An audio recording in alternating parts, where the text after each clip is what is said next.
हाँ जी, अस्सलाम वालेकुम। खुदा उनकी सलामती आप सबके साथ हो। मैं वाटसन गिल बात कर रहा हूँ।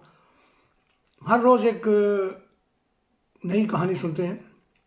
अभी अभी मैंने देखा तंदयावाला फैसलाबाद का कोई ज़िला है, वहाँ पर कोई मसीह बस्ती जो है वो खाली करके लोग खौफ हरास से भाग गए।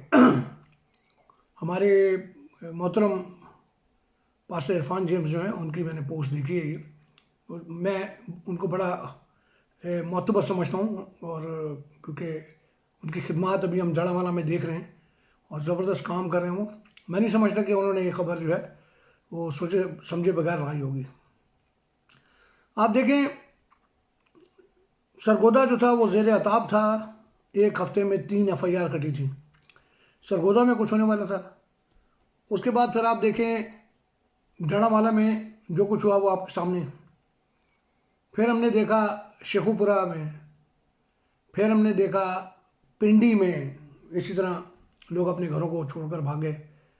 हमने गढ़ी शाहू में भी देखा कि वो एक चर्च और कुछ मसीह आबादी, उनकी गली को ब्लॉक करके सामने एक दीवार खड़ी कर दी गई और उन लोगों का रास्ता ब्लॉक कर दिया गया, जो कि कल हमने सब ने वीडियो में देखा कि वहाँ क्या हुआ। शेखुपुरा की भी सूरत।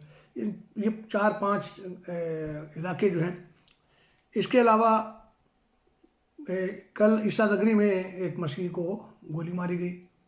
फिर हमारे जो एक पास्टर हैं विकी, उनको जिनके चर्च के बाहर गेट के ऊपर कुछ इस्लामी कलमे लिखे हुए थे, और उन्होंने जब उसको पुलिस की मौजूदगी में हटाया वहाँ से, तो उनको गोली मार दी गई। पहले ये वाक़या जो थे वो साल बाद 2 साल बाद इस तरह सामने आते थे, लेकिन अब ये रोज़ाना की बात बन गई। अच्छा, इसमें पाकिस्तान में जो कुछ हो रहा है, हुकूमत जो बेशर्मी और बगैरती का मुजाहरा कर रही है जानबूझकर, वो तो हमें समझ में आ रहा है। लेकिन हमारे कुछ मसीही जो हैं, कुछ, सब नहीं, अभी आप देखें तो आप जितने भी मैंने इलाकों के नाम लिए, सरगोदा, जड़ावाला, पिंडी का जो इलाका है, शेखुपुरा है, तंदियावाला जो है, गढ़ी शाहू है, यहाँ पर आप जाके इन लोगों से इंटरव्यू करके ज़रा मुझे बताएं कि क्या इनमें से अगर ये 100 की आबादी है ना, तो आप 10 लोगों को निकाल के जाएं और कहें जी हमें कोई प्रॉब्लम नहीं पाकिस्तान में, तो मैं आपको मान जाऊँगा। होता क्या है, हुकूमत पाकिस्तान की तो जो बेगैरती बेशर्मी होती है, जिसको हम हमेशा कहते हैं कि वो अक़लियतों खुसूसन मसीहों के हवाले से अपनी जो जिम्मेदारियां हैं वो पूरी करने में नाकाम रहती। एक सिख बेटी अगवा होती है, जो कि नहीं होनी चाहिए, पूरी मशीनरी जो है वो हरकत में आ जाती है, क्योंकि साथ इंडिया को भी तो दिखाना है। इंडिया में कुछ होता है या हिंदुओं के साथ कुछ होता है तो वो उनके पास एक ऑप्शन होता है कि वो इंडिया चले जाते हैं। मसीहों के पास कोई ऑप्शन नहीं। और यहाँ पर हमारे जो अपने मसीही मजहबी सियासी समाजी कुछ लीडर हैं, कुछ वो शाह से ज़्यादा शाह के वफादार बन के सामने आ जाते हैं। अभी आप देखें, मैंने जैसी खबर मुझे मिली तंदियावाला फैसलाबाद की खबर है, मैंने फैसलाबाद के एक दोस्त से पूछा, मुझे नज़र आया कि उन्होंने मेरा मैसेज सुना। पता क्या करते हैं, कोई खबर आ गई ना, ऐसे खबर को घेर देते हैं, ओए ये खबर हमारी, जैसे इसको कैश कराना। अगर ये खबर है तो इसके ऊपर हम बात करें, इसको सामने रहें। एक और कैटेगरी है, ये सारी जगह पर मैं आपको बता रहा हूँ, वहाँ पर कोई 1-1, 2-2 ऐसे लीडर मौजूद हैं जिनकी फ़ैन फॉलोइंग कितनी है ये तो मुझे नहीं मालूम, लेकिन वो आके बाहर पूरी उनकी बस्तियाँ खाली हो जाती हैं, लेकिन वो अकेले आके बाहर अनाउंस कर रहे होते हैं कि जी सोशल मीडिया पे गलत खबरें मत दें, सोशल मीडिया पर ये ना करें, और हम वो खबर दे रहे होते हैं जो वहाँ के लोग हमें बता रहे होते हैं, लेकिन ये लीडर मैं नहीं कह सकता, मुझे ये राइट नहीं कि मैं कहूँ जी ये जाली लीडर हैं, झूठे लीडर हैं। मगर अगर ये लीडर हैं और अगर इनके पास हिकमत और दानाई है, तो इनको ये समझने की ज़रूरत है कि हम आपकी ये जो बात, हमारे जो मसीह बहन भाई इनकी ये जो बात है उसको दुनिया तक पहुँचाते हैं, और दुनिया ये देख रही होती है, और उसके बाद पाकिस्तान पर वो बनता है।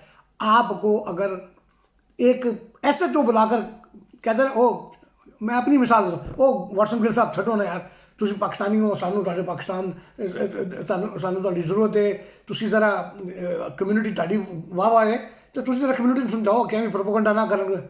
वाटसन गिल साहब शेर हो गया, अच्छा हो जी, नहीं नहीं हम पाकिस्तान में सब कुछ ठीक है जी, आप लोग पाकिस्तान के बारे में प्रोपोगंडा करते हैं।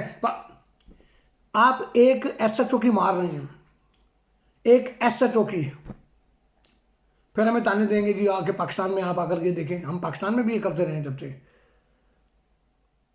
अब इसमें किसका स्वाद है, इसमें किसका फायदा है? इसमें एक पास्टर साहब हैं, मैं तारीफ करता हूं उनकी कि अगर उन्होंने कुछ रिक्शे बांटे हैं गरीबों में, लेकिन मैं टाइमिंग को देखता हूं। मुझे बहुत सारे लोगों ने कहा कि जी उन पास्टर साहब के ऊपर तनकीद करें, कर सकता हूं मैं,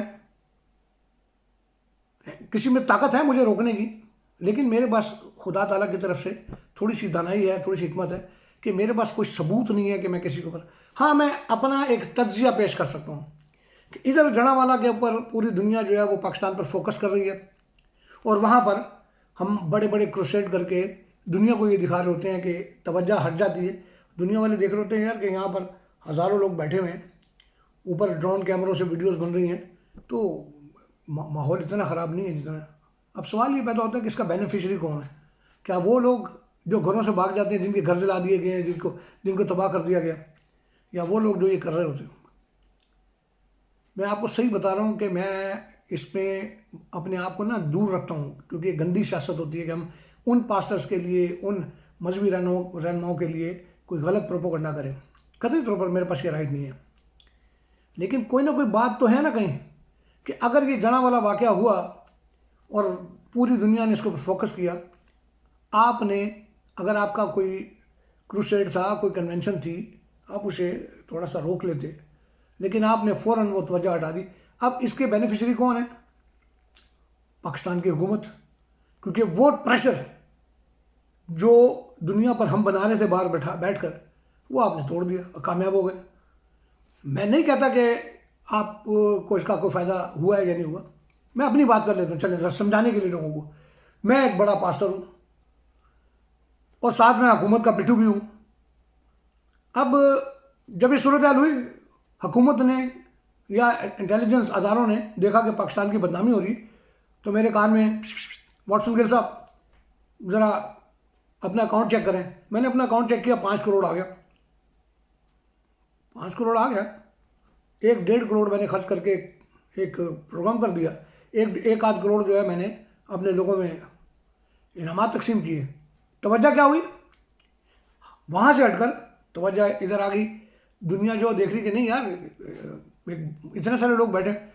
मुझे इन्हीं में से एक पास्टर साहब ने एक मशवरा दिया था। उसने कहा था कि कहते थे लोग इकट्ठे नहीं होते। वो कहता है, पास्टर साहब कहते हैं कि मैं बात बताता हूँ आपको वाटसन भाई, लोग कैसे इकट्ठे होते। उसने कहा आप 1 लाख लोगों को भी बुलाएंगे ना तो लोग आ जाएंगे, अगर आप वहाँ पर देगों का इंतज़ाम करें, खाने का इंतज़ाम करें, उनको ट्रांसपोर्ट दें। और ये मैं देखता हूँ ये होता है सब। हम कहाँ जा रहे हैं? हम कहाँ खड़े हैं? हमारी क्या औकात है? हम लाखों में हैं, लेकिन जब ये वाक़यात हो रहे होते हैं, तो जड़ा वाला वाक़या अब देखें ना, इससे बड़ा वाक़या क्या होगा? कितने लोग निकले अपने घरों से बाहर, मुझे बताएं। हमारे कुछ ऐसे गयूर मसीह हैं पाकिस्तान में जिन्होंने मुजाहरे किए, इस्लामाबाद में उन पर डंडे भी बरसाए गए, और भी बहुत सारी जगहों पर बहुत सारी वाक़यात हुए। कितने लोग थे? मैं बड़ा फिगर बता रहा हूँ आपको कि शायद 1000-2000 होंगे। ये बड़ा फिगर बता रहा हूँ मैं, इतने नहीं थे, लेकिन होने कितने चाहिए थे? अगर वहाँ पर 10-20 हज़ार लोग खड़े होते ना, तो पूरी दुनिया के मीडिया की नज़रें आपके ऊपर होती। जो कौम अपने हकूक़ के लिए बाहर नहीं निकलती, उसका तो बेड़ा गर्क होता ही है, और होना चाहिए भी। हम यहाँ शोर करते हैं, गालियाँ भी खाते हैं। अभी हम जुमे को यूरोपियन कमीशन में यूरोपियन एक्सटर्नल एक्शन कमेटी के साथ मीटिंग करने जा रहे हैं, और जो यूरोपियन यूनियन की जो खारिजी अमूर है, उसके जो हेड हैं जोसेफ बोरेल, उसको एक पटिशन हम पहुँचाएंगे अपने लोगों के लिए। साथ जूते भी खाएंगे उन चंद चमार सोच वाले लोगों से, जिनका काम ही है, जिनको हुकूमत ने वाटसन गिल को 5 करोड़ दिया, उनमें से 5-5 हज़ार वो चमार सोच वाले लोगों को दिया। वो सोशल मीडिया पे हमारे पीछे टक टक टक टक करके। ये तो हैसियत है। तो ये कौम कैसे तरक्की करेगी, कैसे आगे निकलेगी? अभी मैं हैरान हो रहा हूँ कि देखिए तंदिया वाला, अगर मैं गलत प्रोनाउंस कर रहा हूँ मुझे माफ़ कीजिएगा, क्योंकि और गढ़ी शाहू एक जगह है जहाँ पर मैंने कल वीडियो बनाई थी, आपने देखा। ये सारी चीज़ें ये क्या हम घर में बैठ के बनाते हैं? ये वहाँ के लोग हमें भेजते हैं, दुनिया देखती है, सोशल मीडिया पे आती है, और हम इनको आगे करते हैं, लोगों को दिखाते हैं कि यार ये हो रहा है। हम पर काहे को बरसते भाई? ये आप पाकिस्तान में बैठे हुए हैं, वो लोग जिनके साथ ये हो रहा है, आपको उन लोगों का मुंह बंद करना है। आपको उन लोगों के बारे में, उनके ऊपर जो इस तरह करते हैं, उनको फेस करना, उनका सामना करना है। नहीं तो ये हालात चलते रहेंगे। हमें तो कोई माई का लाल नहीं रोक सकता ना। हम तो जो कर रहे हैं अपने लोगों के लिए कर रहे हैं, वो करते रहेंगे। हमारी वो जो एक स्ट्रेटजी होती है उसको नुकसान पहुंचता है, क्योंकि जब यहाँ पर आकर ये लोग ये कहते हैं या बाहर के लोगों को कहते हैं कि पाकिस्तान में मसीहों को कोई प्रॉब्लम नहीं, तो नुकसान तो होता है, लेकिन हमें नहीं होता ये नुकसान। सही बता रहा हूँ, हमें नहीं होता, उन लोगों को होता है, उनके हकूक़ को, जिनको हमारी आवाज़ की ज़रूरत होती है। और करते कौन है? आपके बीच में वो लोग। और किनको खड़ा होना चाहिए? आप लोगों को उन लोगों के गिरबान पकड़ने चाहिए। नहीं करेंगे तो आप भी लगे हुए, हम भी लगे हुए, चलता रहेगा ये सिस्टम। ठीक है, खुदा ना सबके साथ हो।